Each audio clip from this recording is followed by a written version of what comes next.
Okay, thank you to Craig Brockwell for coming onto the podcast today to talk something about again about the housing crisis, but this is an angle that we think has not been addressed really in much depth in any of the media to date, and that is the black hole of skilled trades laborers that are going to build these houses that we're going to need for the next 10 years.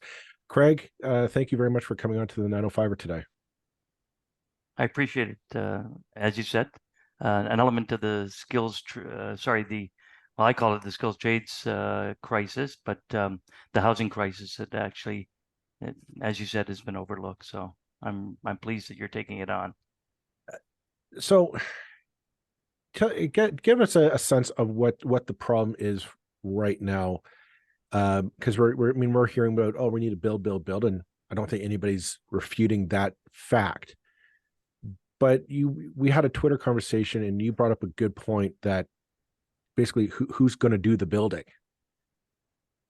And can you kind of give our listeners a bit of a sense of how big of a gap is that between the reality on the ground and what we hope is going to happen in 10 years? So I started teaching in 1985, 86. There was a skills trades gap back then.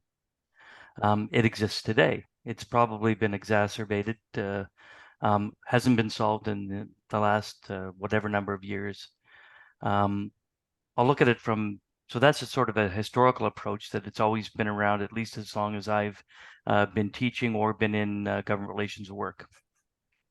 In the last number of years, a number of reports by various organizations, RBC, Canadian Apprenticeship Forum, any number of them, all indicate the same thing.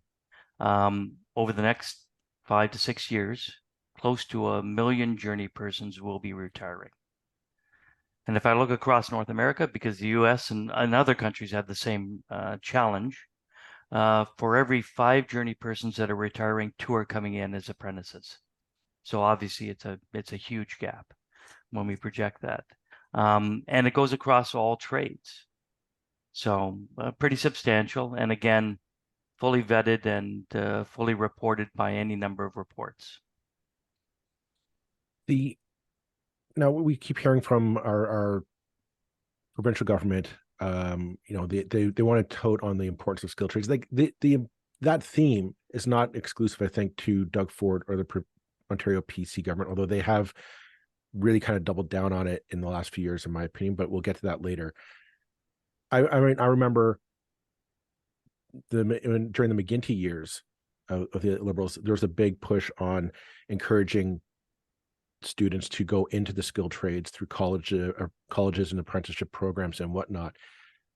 And I'm wondering why is it that we're always playing catch up on this file? Like we keep hearing it's important. It's important. It's the way, what we need to make Ontario great again. Part of my euphemism. But yet we never seem to meet that what we need. I'm wondering why are we always playing catch up on this? Well, I'll look at it from 2 perspectives. So one is I'd give the present government and even the federal government an A+ on promotion of the skilled trades. Even the previous Liberal government, they were doing well moving into the latter part of their term in promoting the skilled trades. That's a passive approach to a problem-solving situation. So it's great that they're saying that you should go into the skilled trades, this, that, and everything, but there are more substantive initiatives that a government can implement in order to actually solve the problem. And even the present Conservative government, because most of the responsibility for skilled trades lies at the provincial level, but they've just danced around the edges. And most governments historically have just danced around the edges. They utilize wage subsidies as probably the bulk of their responses to solving the skills gap. I can tell you that a wage subsidy only goes so far. You give that wage subsidy to an employer, they'll hire an apprentice for the period of time that money's there. Once that money's dried up, they'll let that person go. For any number of reasons, they'll say that the work is dried up, and any number of reasons or excuses from my perspective. The other thing is that governments seem to focus all of their attention on the unionized world. If we look across the workplace landscape, employment landscape, roughly about 70% is non-organized or non-union. 30% is unionized. You invariably see either it's Minister O'Regan or former Minister McNaughton standing in front of a union hall. I'm a unionist. I appreciate the value of a union, but you're not going to solve a problem if you're only addressing 30% of the problem. And that's what governments inherently do. Because from a political perspective, it solves some of their problems. The other challenge is, and especially in construction as it relates to housing, most of the landscape is not an organized landscape. It's small to medium-sized business owners who don't have an HR department, who don't have the capacity or the knowledge to take on an apprentice and then follow them through to through their journey to becoming a journey person. So there's any number of solutions that could be implemented that would target the largest part of the pie, and governments just don't do it. So for example, what kind of things do you think we need to see which would address those specifically the small and medium-sized business owners, and helping them to take on additional staff or to train additional staff? Well, so my former employer, and before they were my former employer, they were my former client, Support Ontario Youth. We have basically, from my perspective, solved a number of those issues. So what Support Ontario Youth does is they use a triage policy or target or mechanism. So if someone is interested in a skilled trade, they'll go onto the Support Ontario Youth website. They'll fill out a skills assessment. And what that will do is, and it's tried and true, it's been utilized in other countries around the world, the technology, it will identify if they are suited to the skilled trade and what particular trade they're best suited for. This helps an employer, especially a small employer, because quite often it's the case that someone will say, or their parents will, chide them into. So a young person goes into a particular skilled trade, not suited for it. So what this triage process does is it identifies the best skills necessary in order to go forward in a particular trade. That's important. So on the front end of it. Then what it does is Support Ontario Youth actually holds the RTA, which is a registered training agreement. That's the first step in going through an apprenticeship. So we hold that, or Support Ontario Youth holds that RTA, which allows for mobility. So at the same time, we've already assessed our employers and we've identified the best apprentice for a particular employer. So we match them and they'll go in there. If we've mismatched them, then because we hold the RTA, if that employer identifies to us that they don't like that particular apprentice, we'll take that apprentice back, find them a different placement, and we'll sub in a different apprentice that's better suited to that employer. That's one. Because we're holding the RTA, we will follow, because there's extensive requirements for a journey person or an employer to identify the skill sets for the apprentices that are there. So we call them competencies.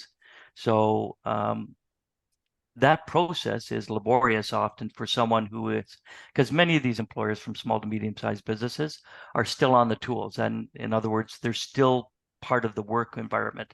They're not just supervising, they're actually getting their hands dirty.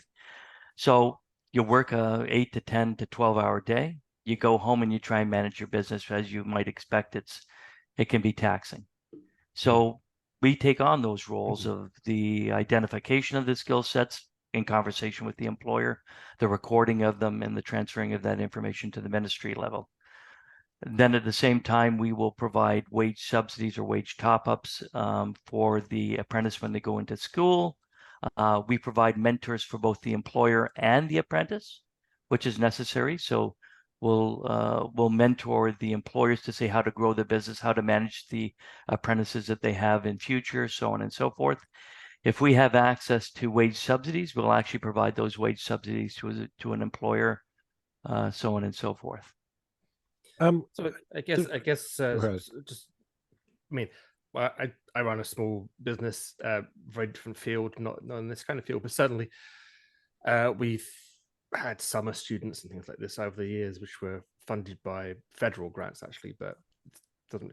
And yeah, I mean, it's a massive amount of work. Even a simple project, and for good reason, because the government shouldn't be just throwing money at people without some kind of checks and balances and application forms and all the rest of it.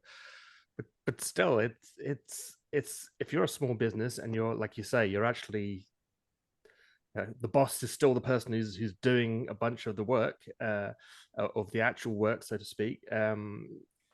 It's really impractical very often to, I mean, it's, I can certainly say, again, very different field, but I can certainly say it has put me off applying for money. The thought of, oh my goodness, I'm going to have to do all this admin, I'm going to have to do you know, I don't have time to do this, I'm trying to earn a living, so yeah, it seems from what you're saying that the Help Ontario Youth is doing that kind of thing, taking the burden off the business, and just making the process simpler. Is there I mean, I guess another side to this is why, given that skilled trades, are really, these are good jobs. These are jobs that should pay well. They're skilled. These are jobs which often they're not going to go away. You're not going to be sort of many skilled trades are to an extent kind of immune from economic upturns and downturns. I'm thinking of sort of plumbing or electricians or things like this. Why aren't they more attractive to people? Why is it that we have a sort of struggle to actually get people to want to do these jobs?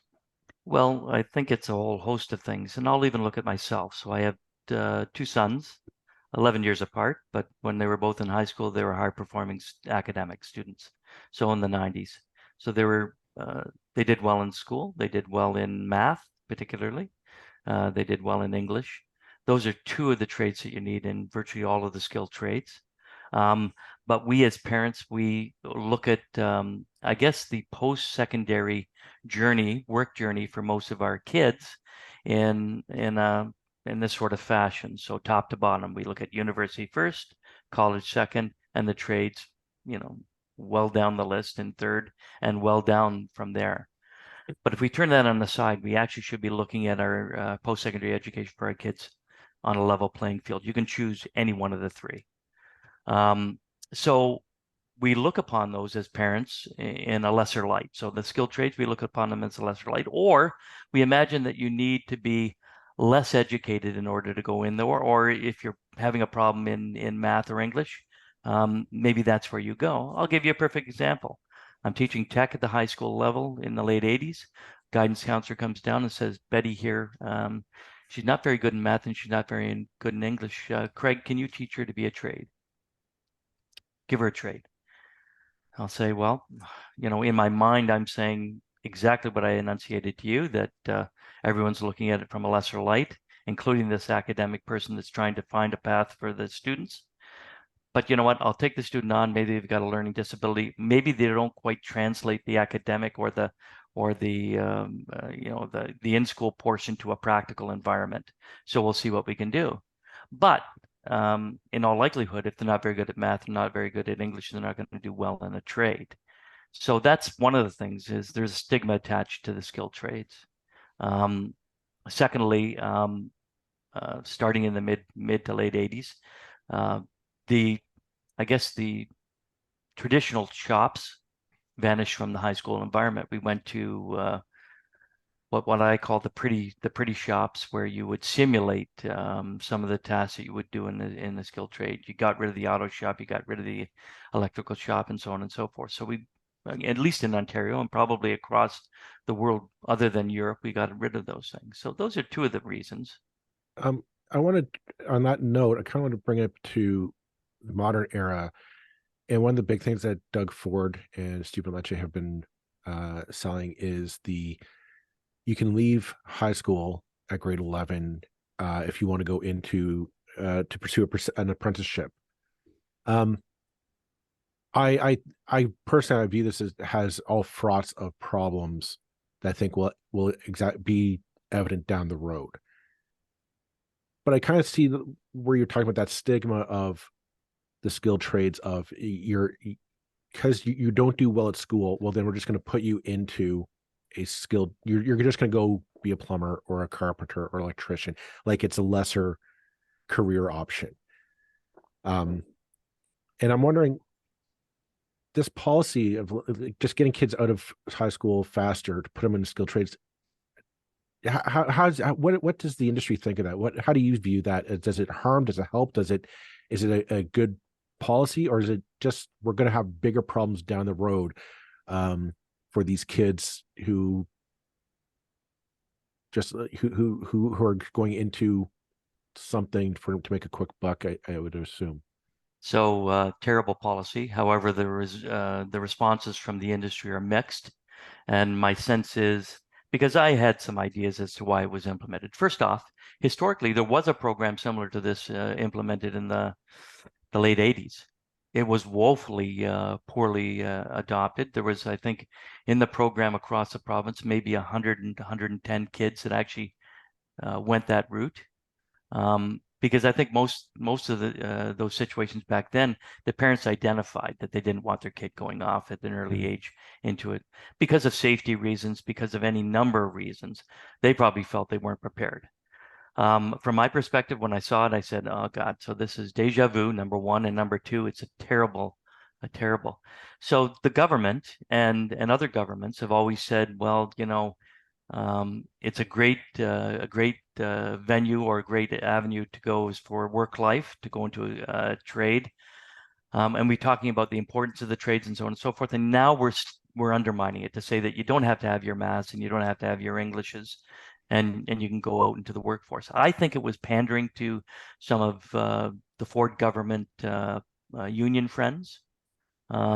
Nothing again against the unions going after labor, but I think it was just to find easy labor for many of these people. So invariably, my bet is that most of those people that might avail themselves of this particular program, they'll just be laborers their whole life. They won't necessarily, unless they do have some smarts, they won't necessarily follow through and become a journey person. So it's just finding labor, easy and simple labor. It strikes me as kind of backwards because I'm not a tradesperson. I'm not a journeyman, so I'm kind of giving my opinion of what I'm viewing from the outside in.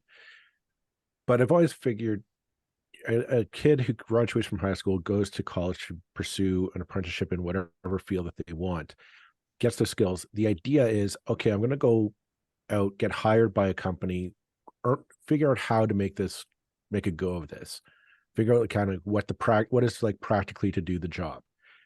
And then maybe in 5 or 10 years, I'm going to branch off, I'm going to form my own company.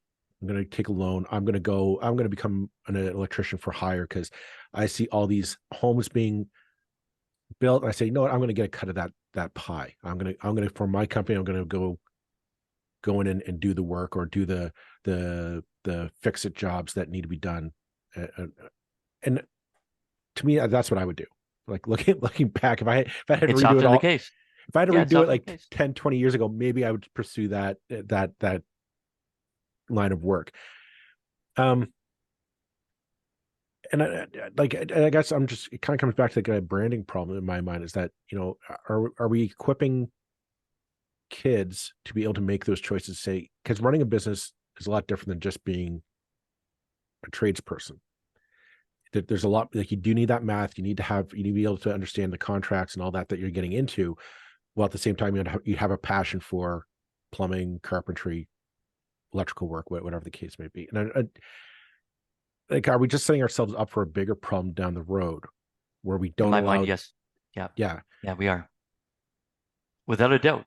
To your point, that's what I would tell you. And again, that's one of the reasons why those organizations like Support Ontario Youth exist, because often outside of the time that it takes them, if you're still on the tools as an employer, to manage your business, if you don't have the math and you don't have the English level, then you're relying on other people in order to run those aspects of your business. It might be your spouse, it might be a lawyer, it might be additional costs because you've had to hire any number of individuals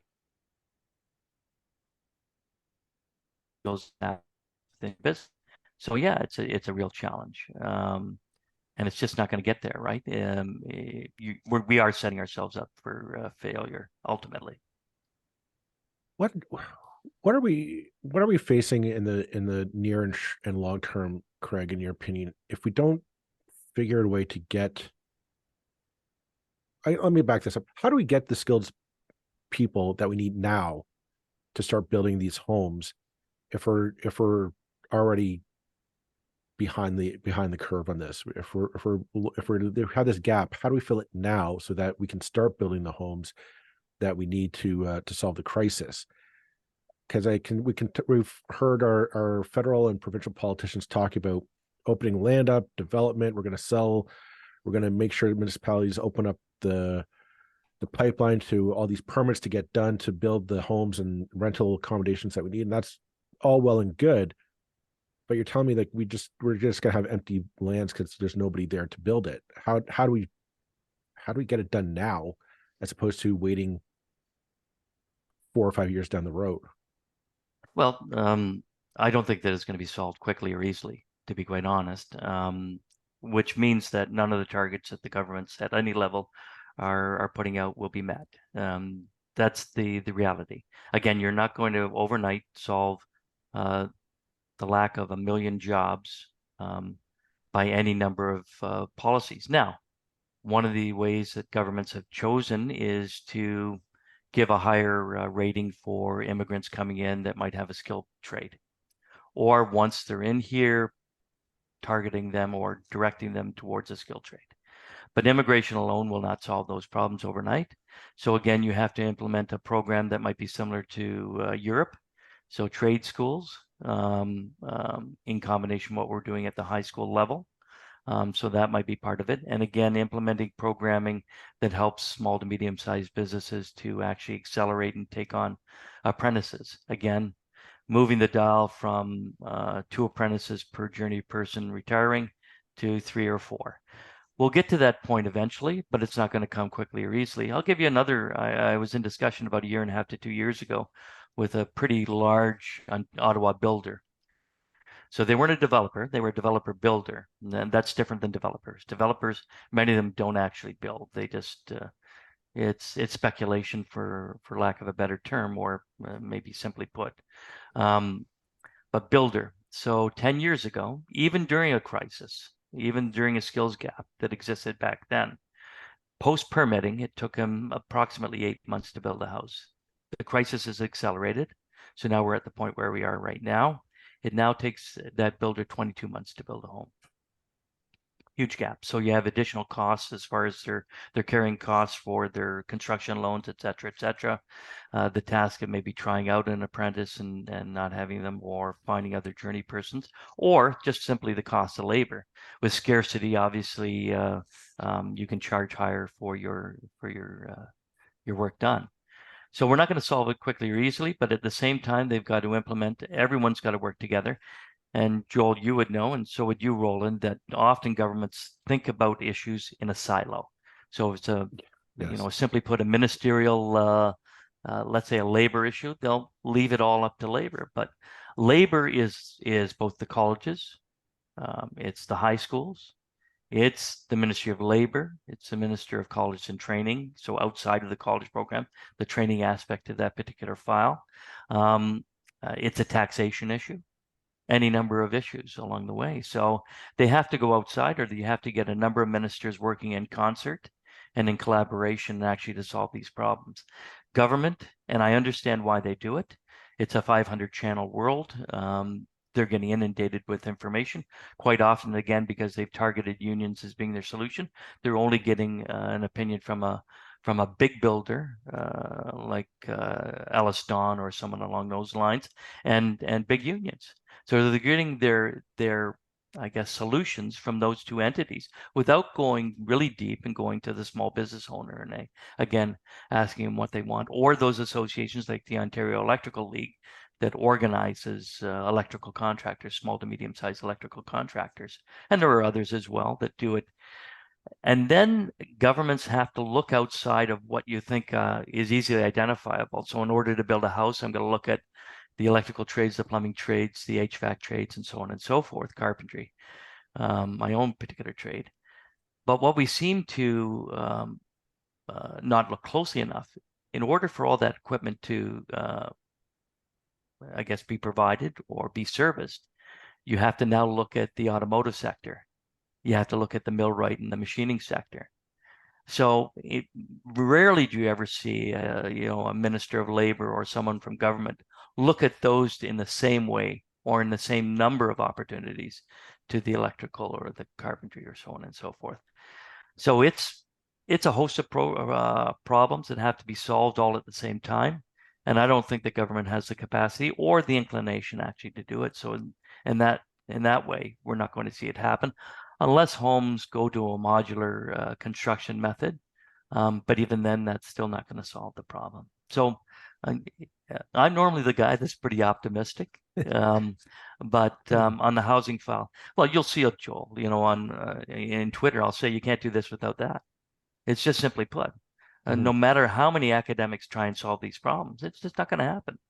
The great ideas I've seen Dr. Moffat, I've seen Jennifer Keesmaat, promote different policy initiatives that, at first blush or at face value, they seem like they're issues or their regulations or their whatever that can solve the problem. But again, if you ignore the labor side of it, it's never going to get done. So that's why I'm a little bit pessimistic.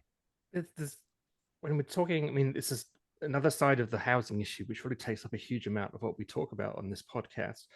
And certainly, as we said at the outset, this is a side that no one's really talking about. When you look at particularly right now, the opposition at a federal level, who they blame when they talk about why houses aren't being built, but also really the key focus insofar as not just sort of opening up lands for their buddies, in terms of the kind of ideological aim of the Ford government, it's been to reduce what they would term as red tape or get the municipalities out of the way, put pressure on the municipalities to speed up the process. And my point, my hobby horse for years now has been, I don't see that it's actually the municipalities that are the problem. Everything gets appealed, everything goes through this whole process. Municipalities can't really stop anything very much. And they can't really slow things down very much. Things tend to get appealed before the municipalities even get out of bed in the morning. But I'm thinking of just developments that I know of, around my end of the 905. Where I can think of them going. I remember them going through the council process. I remember them going through the appeals process. I remember all of that, and then that was over, and that was 5 years ago. And maybe that development is being built now, or maybe it's still waiting to be built. I guess, I don't know why it isn't built, whether the developer's just sitting there and waiting, or whether it's things like the skilled trades that they're waiting to get the labor so that they can actually do the job. Is that, in your experience, the kind of thing that is actually holding up developments for long periods right now? I think it's the biggest bulk of the problem, to be quite honest. Down my way, so the Niagara region, you'll often see the little signs, like those signs on the H frames at the side of a road, looking for labor, right, and looking for skilled labor. I can tell you that even companies. So there's a that just got a contract, I think last year, down the Niagara region to do their portion of the build for about 3,000 or 4,000 homes. They're hiring people off the street at $40 an hour. They're still not meeting the numbers that they need, even at those elevated rates, right? Because that's unheard of, that you would hire someone $40 over $40 an hour off the street in order to try and fill your labor gap. Again, to my point, there's a builder who now has gone from 8 months to 22 months, or actually 19, I think it is, to actually build a home. Just trying to find labor is near impossible. I know that my older son, who owns his own company, it's a small company. He's always looking for labor because there's a cycle through, right? Someone's always looking for a brighter new job or whatever, and they might move on. My younger son works for a company with a pretty large number of employees, but he's always looking for people. It's a cycle, you're cycling through. People are always looking for more, and I always like to look at the skilled trades from a realistic perspective. Yes, it's a great avenue for labor, for work. But at the same time, it's not easy. Many of these trades are physically demanding. I have tendonitis every year because I was slugging a 26-ounce hammer. I was a relatively small guy, and I had to pound a 3-inch or 3.5-inch spike with a couple of hits. That's not easy when you're, not a big person. So from a physical nature, if you're smart in the skilled trades, you'll look to get off the tools as, at some point down the line. And to Joel's earlier point, to go into business for yourself, so you can supervise, maybe do a little bit of labor, but for the most part, not be slugging your tools or getting carpal tunnel or whatever else, working the tools all day and then working the business. So yeah, I would imagine that it's much of it. And I think that people in general don't understand the jurisdictional responsibilities. So I think that probably if you ask most academics, they would say most of the responsibility for housing lies at the provincial level. So if they don't fulfill their role, then you're behind the 8 ball. Then you've got the municipalities, to your point, that have a responsibility, but it's less than 60%. Some might argue 20 to 30%, and the rest is federal. And the federal responsibility is, in general, unless they come to an agreement with the municipality or a provincial government, theirs is the tax side of the issue, right? So, and we've seen some moves made by the federal government right now that looks promising, and it's basically tax issues, right? So, trying to get all those together. I guess it's, but again, that's an even bigger can of worms, and one that you might want to devote a podcast down the line to. But revisiting the Constitution and division of powers, right? I mean, I guess, the more we look at, as I say, to extent, this podcast has had a number of themes, probably 2 or 3 themes that have dominated a huge number of our episodes ultimately. And something, I never thought that the housing was a simple issue, but my goodness, it's so much more complicated than I ever imagined. And yet, what we see when politicians are talking about it is still so superficial ultimately. Yeah. And hammering our way at these kind of tropes, really, of, well, the municipalities are stopping it. We need to just keep on hitting the municipalities with a stick until they build things, as if a municipality can build anything until a developer comes to them and asks to build it. It's so kind of depressing. Coming back to that stigma issue, I think it's something we're all very aware of, that we have not and do not. We want to get our children to go to university. We want to get them to the best job they can, which often is going to be, it's, like you say, not a physically demanding job. It's an indoor job in an office. It requires 3 years at university at least. How do we start to counter that stigma and say, hey, these are really good jobs that you're kind of just not even considering as a possible career? Well, I think, again, we have to be realistic to say that it is an avenue, and it's an avenue for a particular type of person, right? So it's not for everyone. So we have to, again, as I said, one of the things that Support Ontario Youth does is they triage, so they find the right person for the right fit. So that's important. I guess more exposure to the skilled trades. Joking, maybe a little bit jokingly, every year up until this year, I've gone to one of my former clients, the Ontario Electrical League, that again represents small to medium-sized electrical contractors across the province. I go to their golf tournament at Glen Abbey. So have someone who's thinking about the kids going into the skilled trades drive through that parking lot sometime when they're at that golf course and see the number of Ferraris, the $100,000 cars and trucks that are in that parking lot. Those are people that are doing well, right? So although money is not the only, I guess, criteria for success, it's certainly one of the criteria for success. You have to also enjoy what you're doing. But exposure is important, not only for the young people, but for their parents to see exactly what most of the skilled trades entail.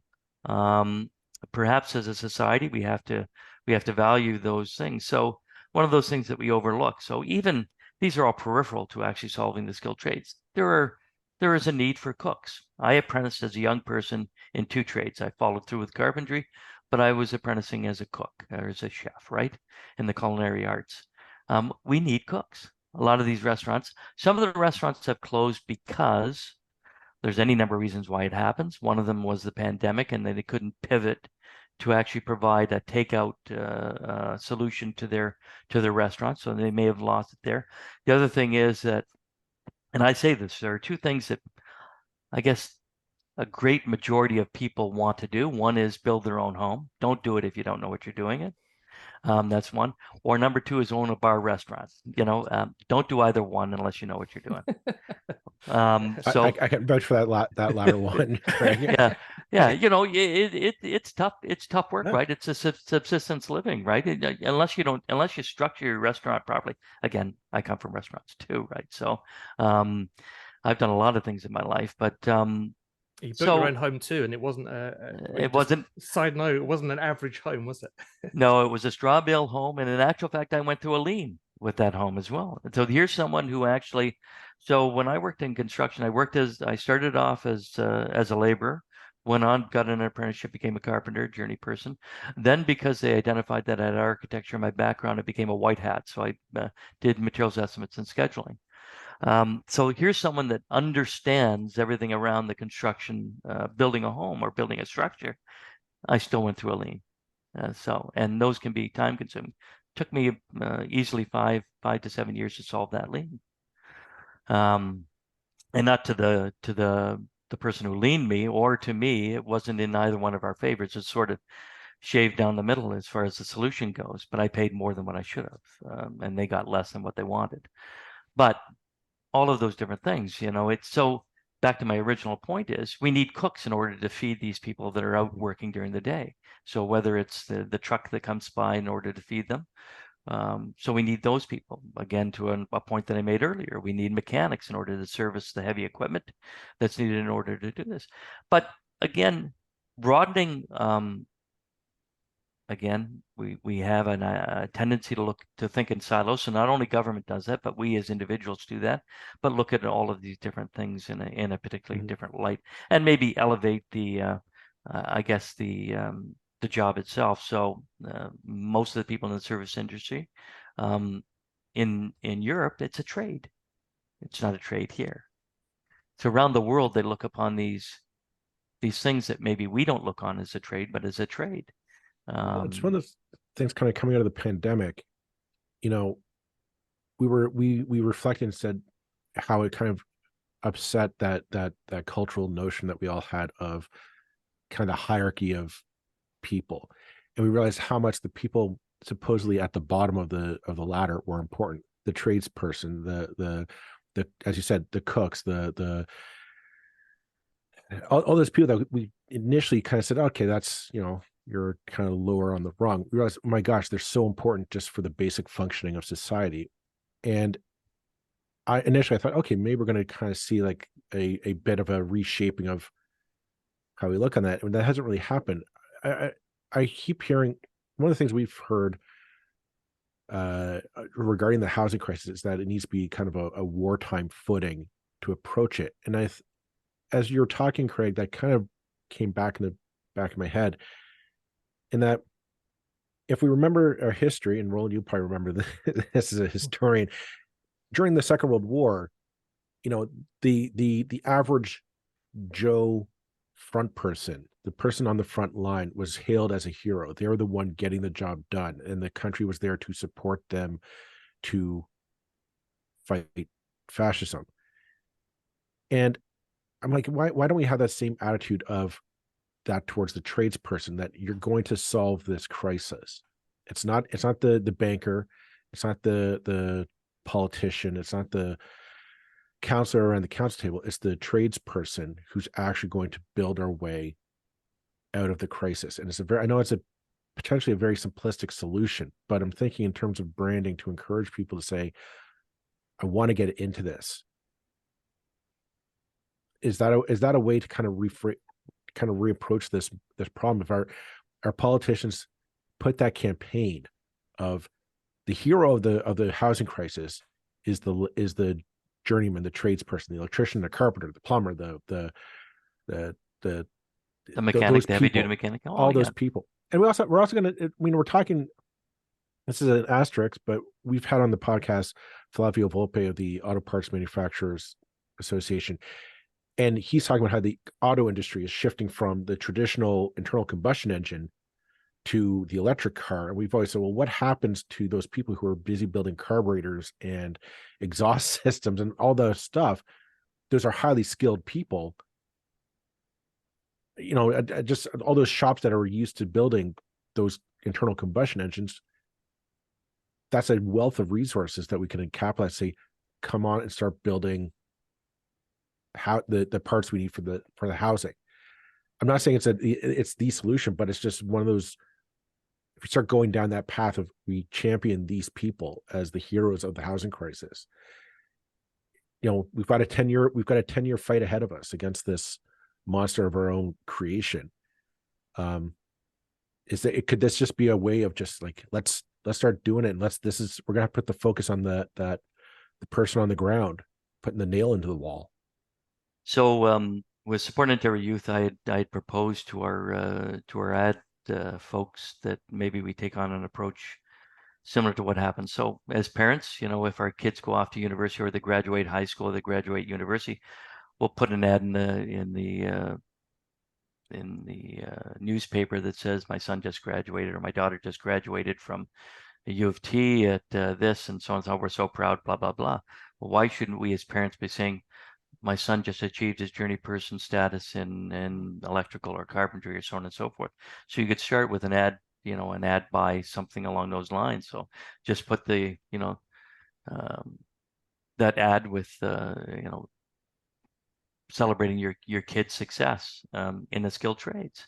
We're so close to the U.S. that we always take U.S. examples, but Uncle Sam wants you, right? We could do a person in the skilled trades, or you know, the arm of the woman dealing with the airplane parts in the U.S. during the Rosie the wartime. Riveter. Yeah, Rosie the Riveter. Yeah. So yeah, government could take on all those. You know, again, outside of just saying it's a great thing to go into, put some money into something that will be striking. So maybe something simple. But the other thing is that governments have a tendency to do these show and tell. So the Minister McNaughton implemented something similar to what we were doing in the skills and the trades. We did tools in the trades boot camps. People that are going to go into a skilled trades, they want a hands-on experience. Show and tell doesn't cut it for most of these kids. You know, I can take them to a trade show and it gives them nice little things.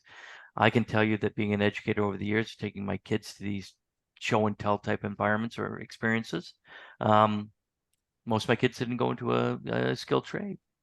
I could identify the ones that would go into it, and all they did was they used that as an outing, get away from school and so on and so forth. So take on approaches that are actually going to, I guess, mimic the experience in the skilled trades. Mm-hmm. Take on a different approach with advertising. Identify the importance of labor to solving the housing crisis, as you just pointed out. There's a ton of solutions. Roland, you come from this world as well. That, you know, you could probably envision any number of ad campaigns that would maybe move the dial a little bit more in the favor of solving the crisis, right? Yeah, I mean, it really, I think it's something I've been aware of for a long time. Is that, I mean, I can talk about a story, and this is back before I emigrated to Canada. basically the same problem existing in Britain.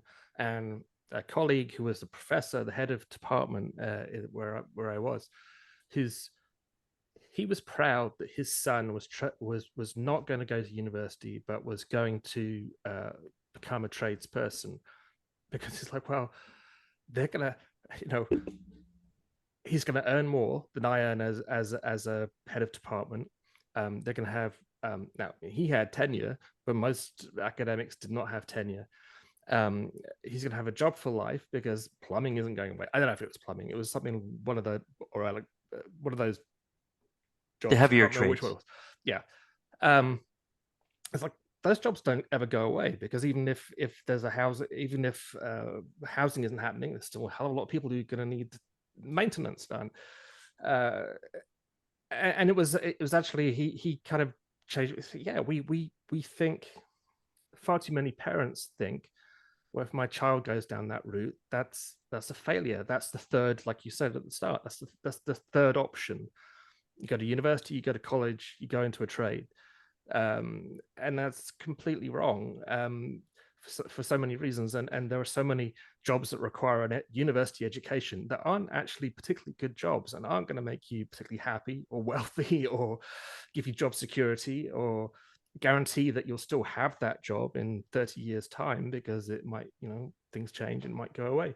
And I think, a sort of fundamental rethink, which has to come from a government level, of just educating the public to, don't think of these things as three equal options. Like you said, you put it really well right at the outset. Think of these as three equal options that all offer excellent routes to a good career.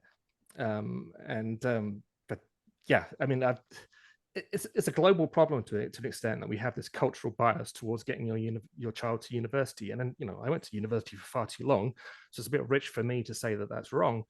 But it is wrong that it's considered so much if you don't do that, then you're somehow falling short. Let me try and address your points, and they may be tangential, but I think they're related, that sort of address your point. So I started out in architecture. In the fourth year, I dropped out in order to see the practical side of what I was doing theoretically. So I went on, became a carpenter.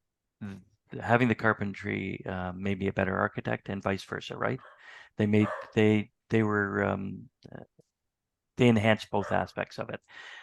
Late 1800s or into early 1900s, often the route to become an architect was through a trade. So you became a tradesperson first, and then you became an architect.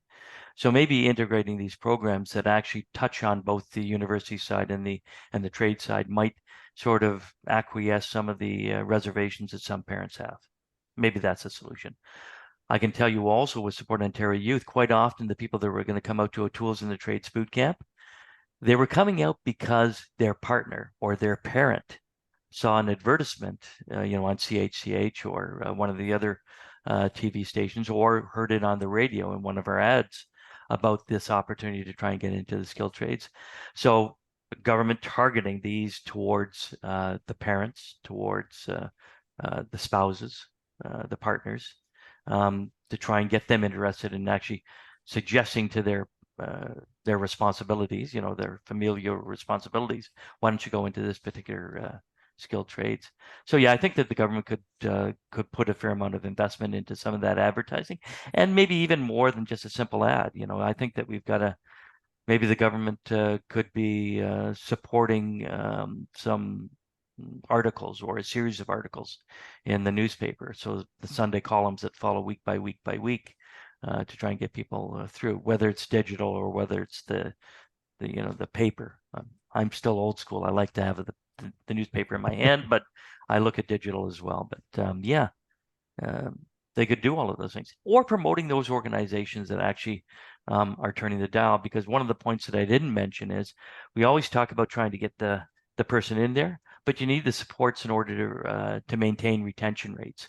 So unions do a very, very good job of training their apprentices and keeping them in an apprenticeship, because they do all the different levels of support. So Support Ontario Youth, actually, we tailored our model of delivery on the service side to the unionized model. So it's a unionized model for those people that are non-union.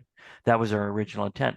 At this point, Support Ontario Youth still works with unions in order to try and get people in the skilled trades. But unions have traditionally about an 88 to 92% retention rate, which is important. It's not only those people that are going into the trades, more important is retaining them on through their journey persons.